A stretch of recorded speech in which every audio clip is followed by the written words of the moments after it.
If Elden Ring got its hooks in you in that specific way, where you swear you were just going to explore a little bit more, and next thing you know, you're staring down an absurdly unfair boss with 0 healing flasks left, then we speak the same language. Because it's not just about difficulty.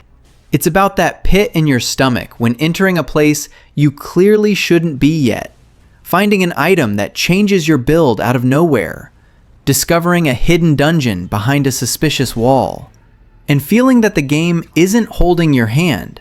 It's challenging you to earn every victory. So today, I've set aside 10 games that capture this essence in different ways. Some have heavy, methodical combat. Others bet on exploration and secrets. And there are those that deliver that dark, mysterious vibe that sticks in your head. If you love Elden Ring, you need to play at least a few from this list. And I already want to know which one you're going to put at the top of your queue. In heaven's war, and humans are just sheep to be slaughtered. Where there's war, there are prophets. Tainted Grail, The Fall of Avalon, is the kind of game I'd recommend to anyone who finished Elden Ring with their brain addicted to exploration, mystery, and constant danger. Only here, the vibe is a rotting Arthurian Avalon in dark fantasy with a much more old-school open-world RPG structure. Developed by Questline and published by Awaken Realms, it left early access with its 1.0 launch on May 23, 2025, on PC, PS5, and Xbox Series, so you can already tackle it as a complete experience. What gets me the most is the atmosphere. Avalon is trapped in permanent decay, with legends falling apart, disease, factions, and that feeling that everyone has a plan, and none of them are truly clean. The story reimagines King Arthur's mythology in a much darker tone, and the game has no qualms about tossing you in as a nobody in the middle of chaos, forcing you to pick sides and face consequences in a world where there are no good answers. In terms of gameplay, it feels like a meeting point between the curiosity of open-world exploration and action RPG combat that lets you play around with your build however you like. You can play mainly in first person, but there is an optional third person mode. And the combat accepts very free combinations of melee weapons, ranged weapons, and magic, including dual wielding and very creative setups, like treating magic as if it were a weapon. The Elden Ring part of it, for me, lies in that dynamic of rewarding exploration. The world is divided into 3 major regions, and the proposal is to let you wander, bump into a dungeon, ruin, or hidden cave, and stitch together secrets at the pace you can survive. And there's a spice I love that sells this feeling of you're never safe. At night, the weird night can occur, when the weirdness intensifies and stronger enemies appear, meaning the very routine of exploring changes depending on the time of day. Another thing that fits perfectly for those who like getting lost in side content is the amount of quests and choices. There are over 200 side quests, with decisions that affect narrative outcomes and relationships with characters and factions, giving it some really cool longevity.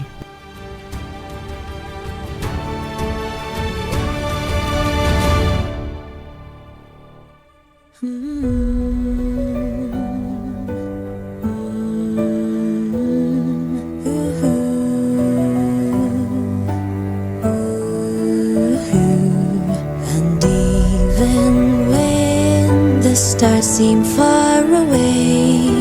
I can't be blinded by the dark.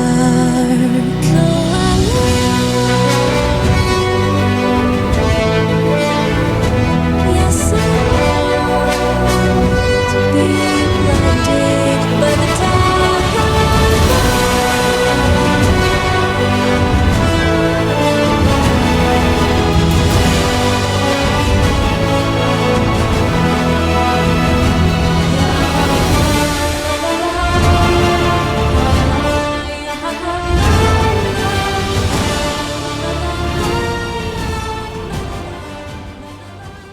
If you came out of Elden Ring with that hangover of, I want another cruel, beautiful, and vengeful world like that, the first Berserker, Khazan, is exactly the type of game that deserves to be on your radar right now. It's a hardcore Souls-like action RPG from Nexon, set in the Dungeon and Fighter universe, focused on a single protagonist, General Khazan, and released on March 27, 2025 for PC, Steam, PS5, and Xbox Series. Instead of a Souls clone, it pulls for a more aggressive rhythm, with combat that rewards those who like to play right in the enemy's face and turn defense into attack. The story has that epic tragedy feel that Elden Ring fans usually enjoy. You are the great general of the Pellos Empire, a hero who helped save the kingdom, and in exchange, you are betrayed by the Emperor, tortured, they even tear the tendons from your arms, and exiled to die in chains on a mountain. Amidst all this, a spirit, the Blade Phantom, an entity formed by various warriors killed in battle, tries to take your body, an avalanche happens, and Khazan literally returns from the brink of death possessed, and with a single goal: vengeance against everyone who set up his fall. The narrative grows as you cross the Empire, dealing with supernatural creatures and the corruption of a forbidden magic called chaos, which messes even with immortal souls. What really makes Khazan shine is the combat. It revolves around two central mechanics: Brink Guard, a type of parry, and Brink Dodge, a timed dodge, which, when used well, not only avoid damage, but return absurd pressure onto the enemy. Unlike Dark Souls, the game here is almost prescriptive. Hit the timing, and the system itself engages a specific animation with invincibility and a brutal counterattack, creating a very addictive push and pull rhythm against bosses and elites. It's that type of system where you clearly feel that playing well puts you in a constant offensive flow, almost as if the game were rewarding you for being aggressive on defense. Besides HP and stamina, there is a spirit bar that fills when you hit, take damage, or land a brink guard/dodge, and this resource fuels weapon special abilities. You can equip up to 6 different skills, mapped to trigger plus face button combinations, and the cool part is that skills don't consume stamina, only spirit. This opens up some very satisfying combat decisions. You can spend all your stamina on a normal combo, and when you'd theoretically be open, come in with a heavy skill to try to stun or finish the enemy before their response. Not to mention, there's a lot of variation between skills: starts time, hitbox, speed, damage, so you can build very personalized setups based on your playstyle. The exploration isn't a chaotic open world like Elden Ring, but the level design is full of shortcuts, alternate routes, secrets, and well-placed encounters that give that feeling of a living map on every run. The scenarios range from ruined fortresses and snow-battered mountains to zones full of experiments involving chaos, connecting directly with the drama of Khazan and the allies you meet along the way, like ancient soldiers, a shield maiden, and other characters who bring a bit of humanity to this broken universe. It's very much that feeling of, it's not just you against the world, it's you and a bunch of broken people trying to find some meaning in the misery. Something that resonates well with those who got attached to the melancholic atmosphere of Elden Ring.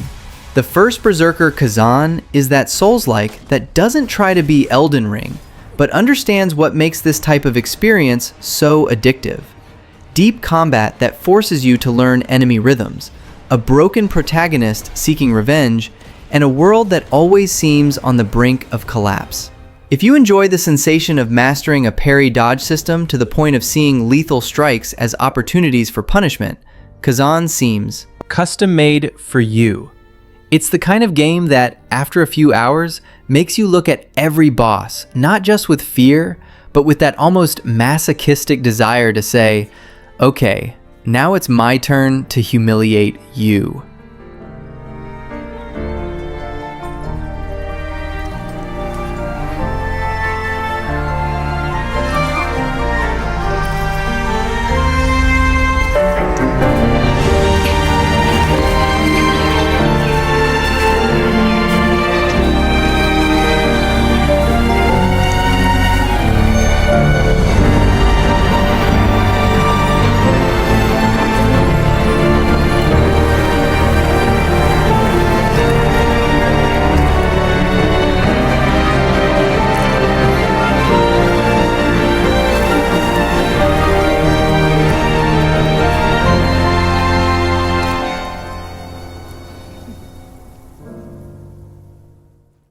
Ashen is that discreet Souls-like that many people skipped, but that anyone who loved Elden Ring needs to know, precisely because it does something else with the same foundation. Instead of throwing you into a gigantic epic, it places you in a more contained, melancholic, and intimate world, where the focus is on rebuilding a home in the midst of an era of darkness. The vibe here is a pilgrim's journey.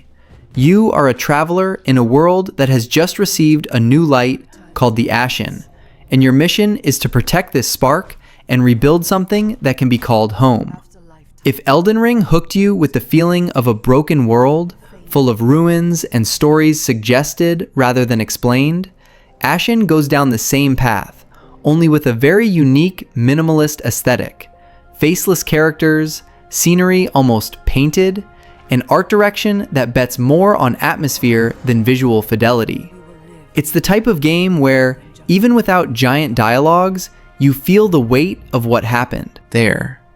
The silence, the crumbled structures, the huge empty spaces say a lot about this cycle of light and darkness that returns again and again. In gameplay, Ashen is a classic Souls-like. Stamina-based combat, light and heavy attacks, dodging, shield blocking, bar management so you don't get greedy and end up vulnerable after 2 extra swings.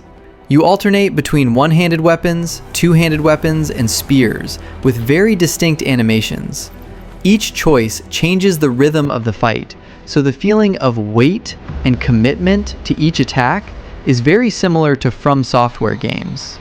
The resting points are the ritual stones, which function like bonfires.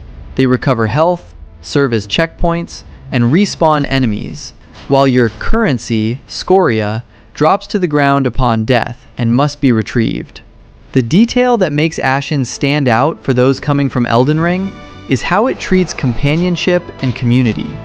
Instead of being a totally solitary journey, you almost always have a companion by your side, sometimes an NPC, sometimes another player connected in a kind of subtle way without big co-op warnings. This partner isn't just cosmetic. You help each other explore, reach secret areas together, and the game plays with this idea of connection in a ruined world, something that recalls the feeling of co-op in Souls, but integrated much more naturally into the narrative. As you advance, something really cool happens. Your base, Vagrant's Rest, starts as practically nothing and grows as you find NPCs, help people, and complete missions. Slowly, houses, crafting benches, vendors, and new features appear. Visually, you can see the village coming to life, and this creates a delicious contrast with the harshness of the areas outside. Instead of just leveling up, your progress is felt in this place that becomes home, almost as if the fun of the game was as much about returning home to see what changed as it was facing the next boss.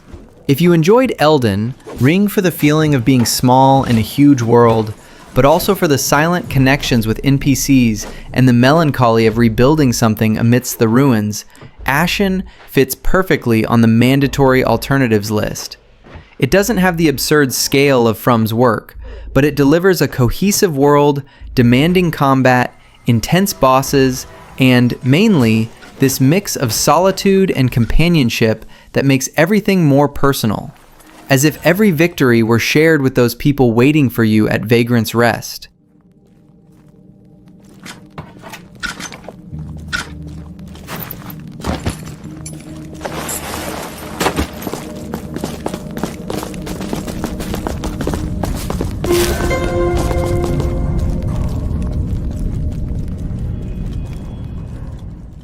AI Limit is a Souls-like action RPG from Sense Games, with support from PlayStation. Released in March 2025 for PS5, PC, and Xbox. With an anime vibe reminiscent of Code Vein, but with its own mechanics that free up the rhythm for something more aggressive and accessible.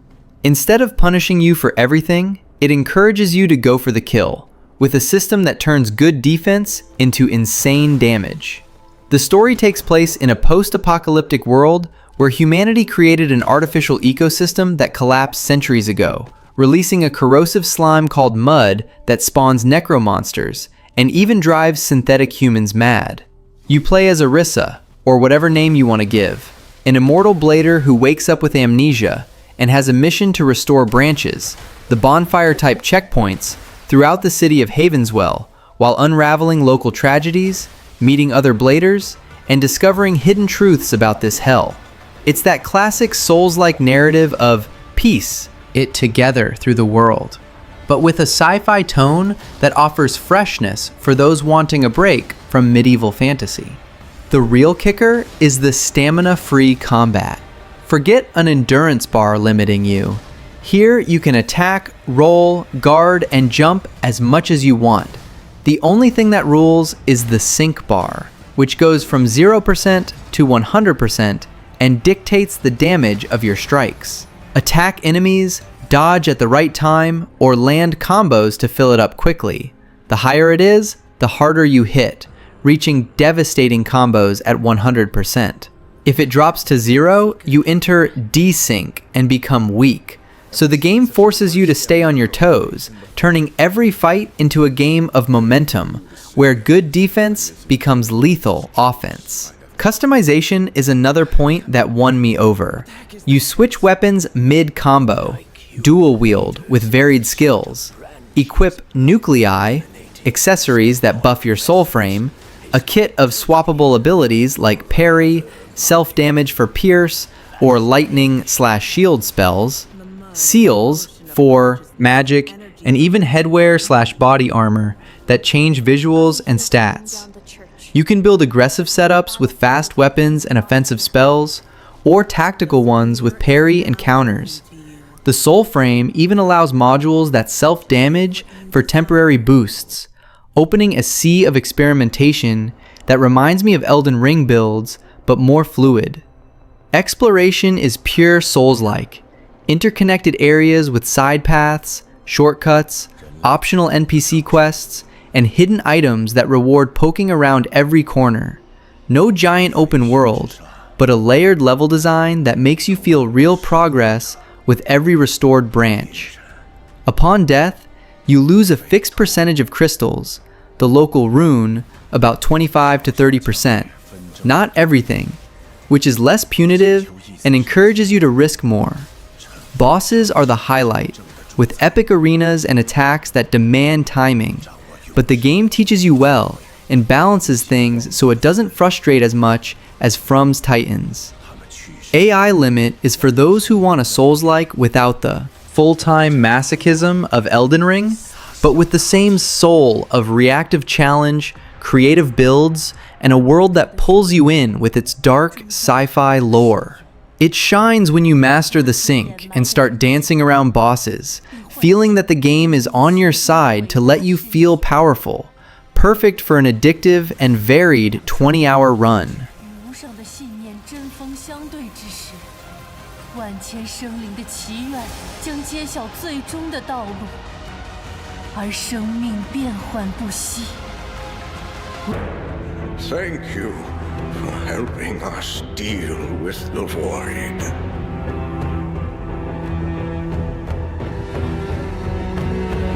Leave this area and proceed to Heavenswell.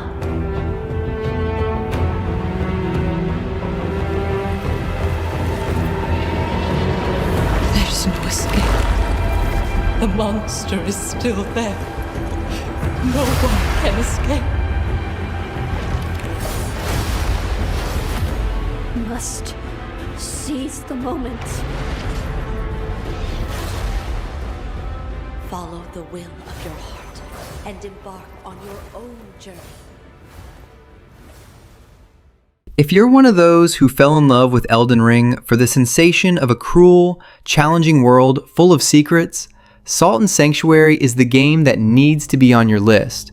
Only in 2D, with the soul of Dark Souls and a pulsating Metroidvania heart. It puts you as a shipwrecked sailor on a cursed island, where every corner hides danger, corruption, and terrible creatures, and your mission is to survive, find out what happened there, and, if possible, restore a bit of hope in this salty, forgotten world. The combat is brutal, demanding, and rewards those who learn the enemy rhythm. You have light attacks, heavy attacks, dodging, shield blocking, and even parrying, all translated into a 2D system that maintains the Souls-like essence, but with movements proper to the Metroidvania genre.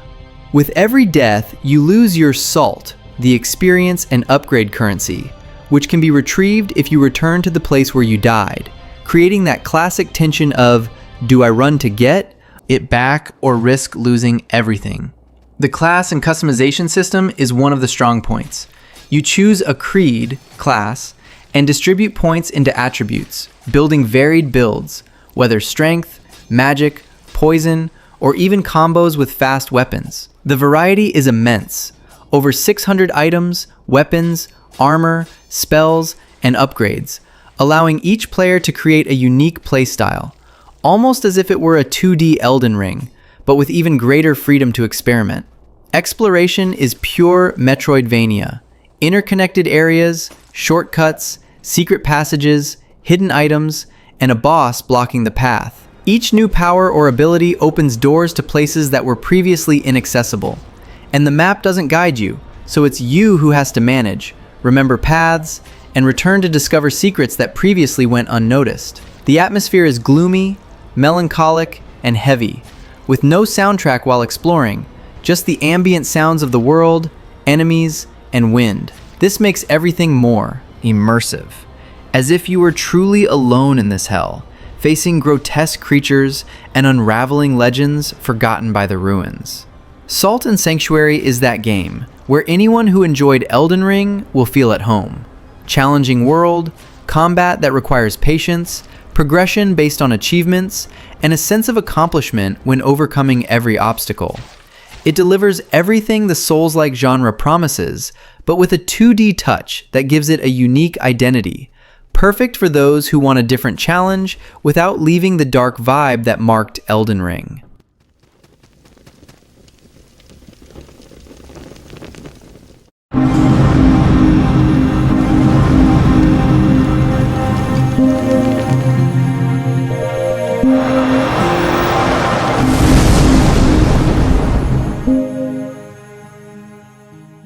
Blasphemous 2 is a 2D Souls-like Metroidvania that takes everything best from the first game and elevates it to an insane level.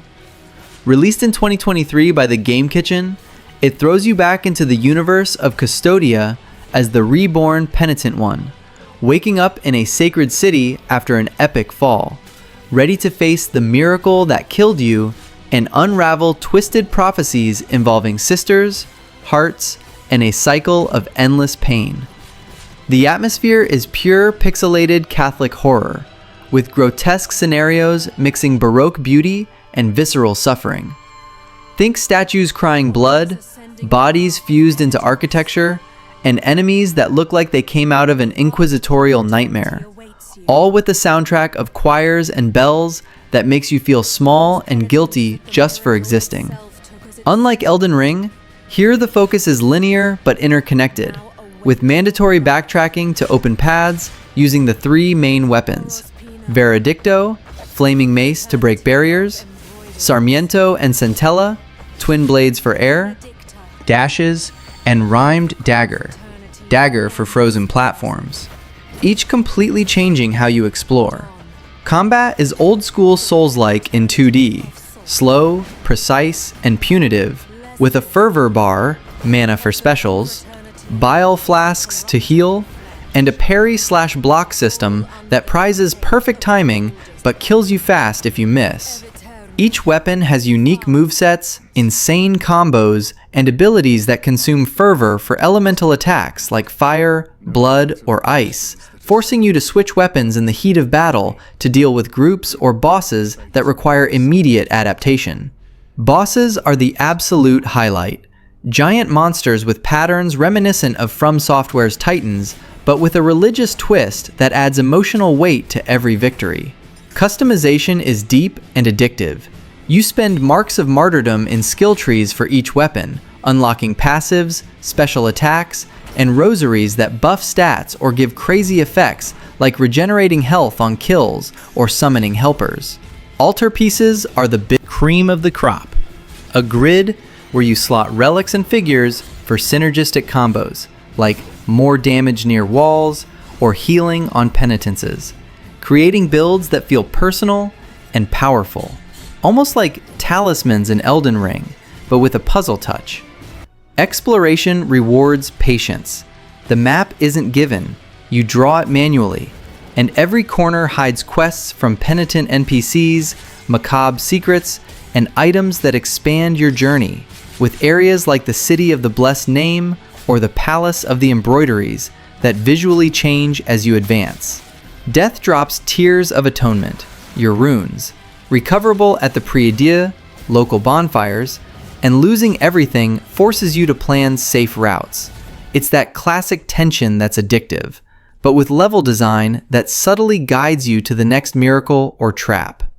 Blasphemous 2 is for those who loved Elden Ring for the mix of brutal challenge, fragmented lore, and the feeling of progress conquered through pain. It delivers a cohesive world, combat that transforms you into a master of penitence, and a narrative that cuts to the soul without needing cutscenes. After mastering weapons and builds, every boss becomes a personal dance of redemption, and returning to Custodia is like meeting an old torment that shaped you. Mandatory for those who live for Souls-likes with soul.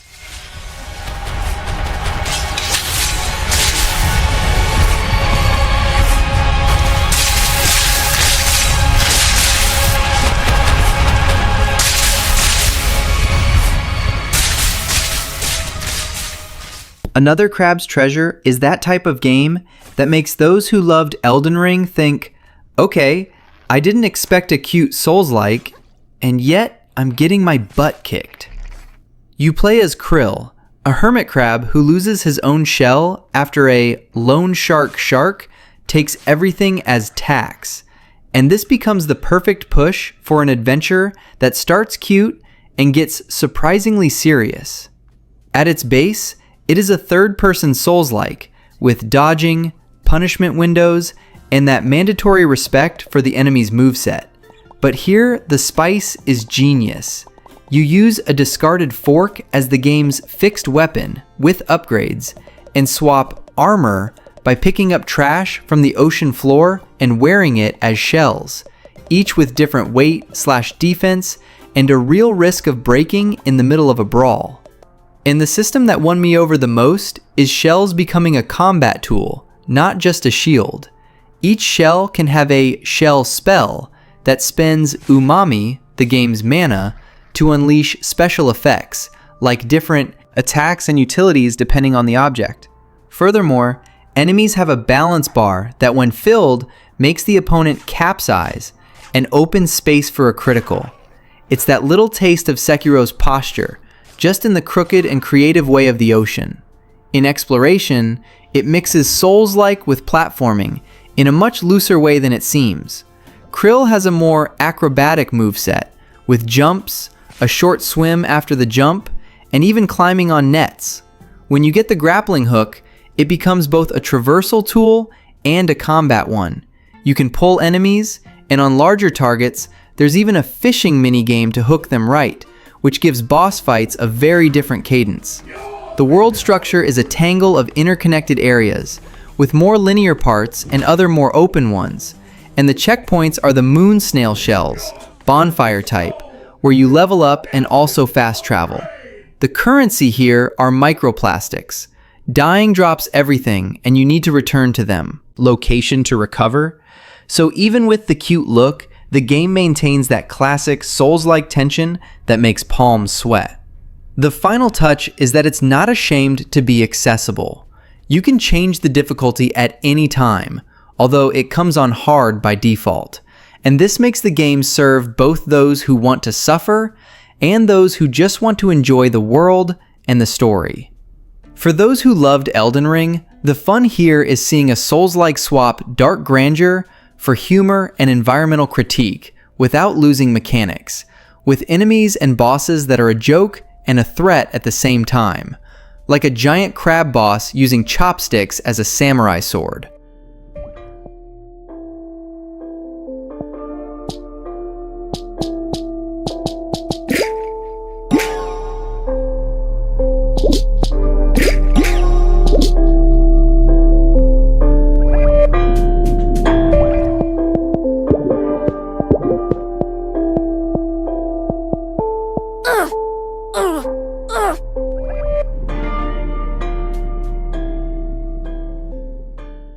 Released in 2019 by Deck 13, The Surge 2 places you as a survivor in a dystopian city called Jericho City, hit by nanotechnology out of control that turns humans into insane cyborgs.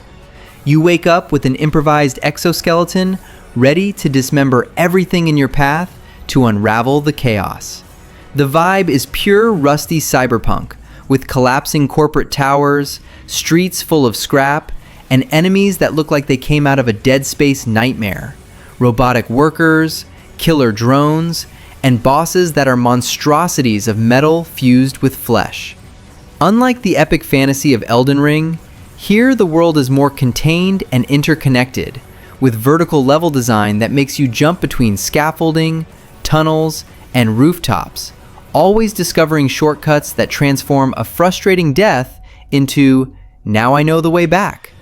The combat is what makes The Surge 2 shine as one of the most unique Souls-likes. You target specific parts of the enemy body, arms, legs, helmet, to steal weapons and armor directly from them, with a dismemberment system that gives cinematic slow motion every time you land the final blow. Each piece drops blueprints to craft your own equipment, creating a tactical loot system where you think, do I cut off this arm to get the circular saw, or risk the leg for the shield? It's as if Elden Ring mixed with Dead Space, but with pure Souls-like punishment. Without stamina limiting everything, the focus is on an energy bar that charges with hits and serves to heal. The more you hit, the more you can recover in the middle of the fight, encouraging a Bloodborne-style rhythm of constant pressure. There's directional parry, blocking by aiming in the direction of the enemy blow, a companion drone to distract or attack, and weapons divided into light, medium, and heavy, each with movesets that change the flow of battle. Bosses are insane, requiring you to break specific parts to expose weaknesses, transforming every fight into a violent puzzle. Customization is deep. Implants that buff everything. More damage on stagger, healing on poison, vision of attack directions, mixing armor pieces for thematic sets, and crafting that uses stolen parts to evolve your exoskeleton. Die? You lose tech scrap, your souls, recoverable at the death location, and the scrap piles, bonfires, level up stats and teleport. The drone even leaves messages for other players, like Souls-like graffiti, adding a social touch to the chaos. The Surge 2 takes the soul of Elden Ring, challenge that is addictive, a world that crushes you but rewards learning, and injects it into a dirty sci-fi where every victory is personal because you built it by cutting enemies piece by piece. It's not perfect, story is okay, dated visuals, but for those who want a fresh Souls-like with combat that makes you feel like a cybernetic predator, it's mandatory. After mastering dismemberment, returning to bosses becomes a glorious humiliation.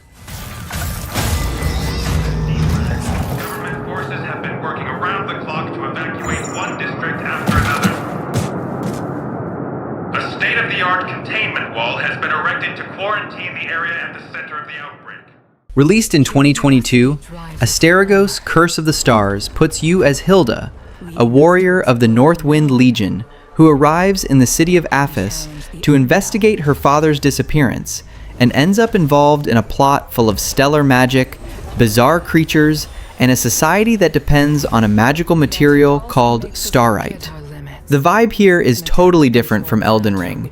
Instead of a dying world, Aphis is a living city, with people coming and going, commerce, NPCs with routines, and an atmosphere that mixes fantasy, anime, and a bit of Kena, Bridge of Spirits. The visual is vibrant, with colorful scenarios and characters with unique designs, which creates an interesting contrast with the more serious tone of traditional Souls-likes. It's as if Elden Ring decided to dress up as an anime and go for a walk. The combat is Souls-like, but with a more accessible touch.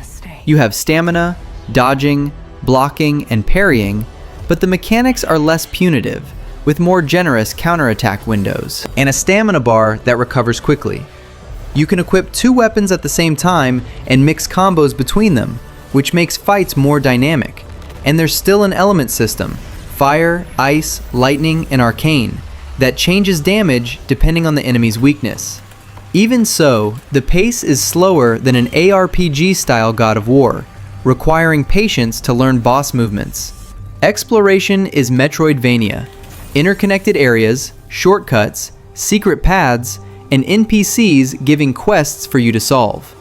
The map isn't linear, so you keep returning to places as you unlock new abilities, and the city of Aphis serves as a central hub, with many NPCs and side quests that add more color to the story. Die? You lose part of your money, which can be recovered if you return to the death location, maintaining that classic Souls-like tension. Customization is quite deep. You can improve weapons with blueprints, equip armor with different effects, and use implants to buff stats. The bosses are the highlight. Each has its own cutscenes, name, and unique moveset, which makes battles memorable. Still, the game is considered Souls-light by many, since it's not as challenging as Dark Souls or Elden Ring, but it delivers a fun experience for those who want a friendlier Souls-like. Asterigos, Curse of the Stars, is for those who enjoyed Elden Ring for the world structure, challenging combat, and lore, but want something less dark and more accessible. It delivers a living world, creative combats, and a story that grips you without demanding hours of suffering.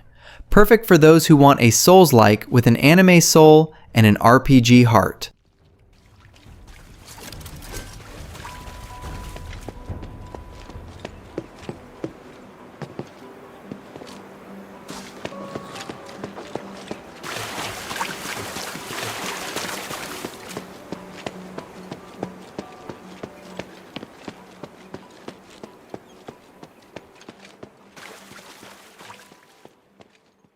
If you finished Elden Ring with that thirst for a Souls-like that mixes precise combat, an interconnected world, and breathtaking art, No Rest for the Wicked is the game that will get you addicted instantly.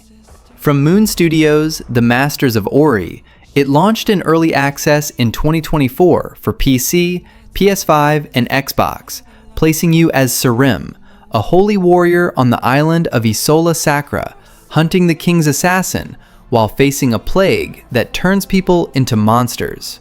It's dark, but with a hand-painted art direction that makes every scene look like a living work of art, full of details that change with rain or light. The world isn't a giant open one like Elden Ring, but an insane, vertical, semi-open one, with layers of platforms, shortcuts, and secrets that make you climb, jump, and poke around every corner. It's as if Dark Souls level design met the fluidity of Ori. The Whispering Stones are your bonfires. They save, level up stats with Pallid Memory, your souls, and prepare runes for food that temporarily buffs health or damage, creating a loop where cooking becomes pre-boss strategy.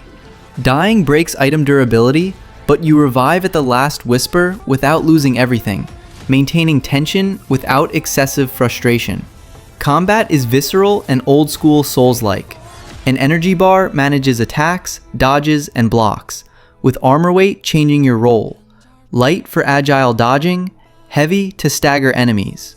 Each weapon has a unique moveset: fast swords, slow hammers, staves for magic, and you switch mid-fight for hybrid combos, like sword plus charge spell, consuming focus, regenerates with hits.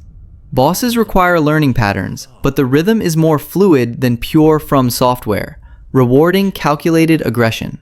Customization is deep and tactile. Weapons break and need repair. Armor weighs differently, affecting mobility, and runes give buffs like passive healing or elemental damage. Collecting ingredients for potions and food creates organic crafting that is addictive, while attributes like strength, faith, or dexterity shape your build. Faith for epic spells, vigor for tanking. Online co-op lets up to 3 friends invade your world to help with bosses without breaking immersion. The narrative cuts deep. You are the tip of the spear of the church, dealing with politics, prophecies, and the plague that corrupts everything, with charismatic NPCs and twists that echo the fragmented lore of Elden Ring. No Rest for the Wicked takes what makes Elden Ring unforgettable.